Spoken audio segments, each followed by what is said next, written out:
Vous vivez au Canada et vous avez l'impression que l'argent vous file entre les doigts.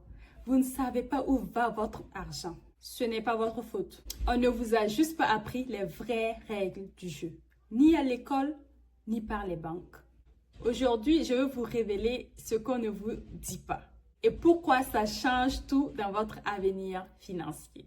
On vous dit d'aller à l'école, d'avoir une bonne job, d'acheter une maison. Et pourtant, la réalité, c'est que vous vivez de chèque en chèque, de paye en paye, avec peu ou pas d'investissement réel et un sentiment de stress constant autour de l'argent. Et pourquoi? Parce que le système ne vous a jamais appris à utiliser l'argent comme un levier. Les trois grandes choses qu'on ne vous a jamais enseignées. L'argent ne sert pas juste à vivre, il sert à travailler pour vous. On nous a appris à échanger notre temps contre de l'argent, mais jamais à faire en sorte que l'argent crée plus d'argent. Les placements en bourse, l'investissement, l'immobilier, l'effet de levier, ce n'est pas dans les programmes scolaires. Les finances personnelles, pourtant c'est là que se bâtit la vraie richesse. Deuxièmement, laisser votre argent en banque vous appauvrit.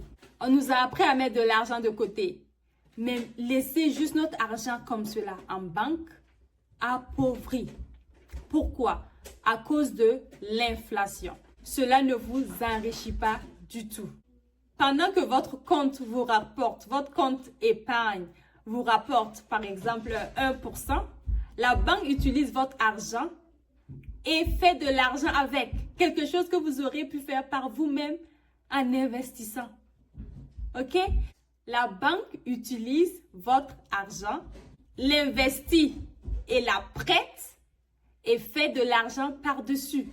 Et elle prête cet argent à du 6%, 10%, 20% même avec les cartes de crédit. Elle s'enrichit et pas vous. Et vous vous appauvrissez. Pourquoi? C'est là que l'inflation rentre en compte. L'inflation ronge la valeur de votre argent. La vérité, c'est que si votre argent ne travaille pas pour vous, vous travaillerez toute votre vie.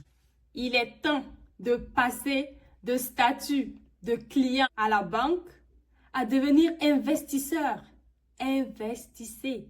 Apprenez et investissez. En troisième, l'indépendance financière, ce n'est pas un rêve lointain. C'est une structure budgétisée, automatisée. Investissez. Investissez en bourse, investissez en immobilier. C'est un système que vous devez mettre en place. Et une fois qu'il tourne, même modestement, vous ne dépendez plus de votre prochaine paye. Il est temps d'arrêter de penser en mode « je travaille, je paie, je recommence » et commencer à penser comme les vrais bâtisseurs de richesse. Votre mindset doit shifter. Votre mentalité, votre mindset, votre façon de raisonner, de penser, de voir. Vous devez vous poser ces questions. Comment je garde une partie de chaque dollar que je gagne? Comment je le multiplie? Comment je m'achète de la liberté? Et tout ça, ce n'est pas réservé aux riches.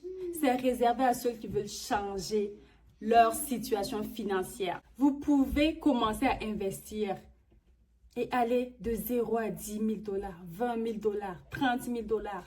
C'est possible. Vous pouvez commencer à générer des revenus grâce à des stratégies simples en immobilier. Ce qui distingue ceux qui peuvent le faire et ceux qui ne peuvent pas le faire, c'est tout simplement que ceux qui ont réussi à le faire sont partis apprendre. Alors, toi aussi, lance-toi maintenant. On se dit à très bientôt dans une prochaine vidéo. N'oublie pas de télécharger ton e-book offert dans les commentaires pour t'aider à aller dans un autre niveau. Bye bye!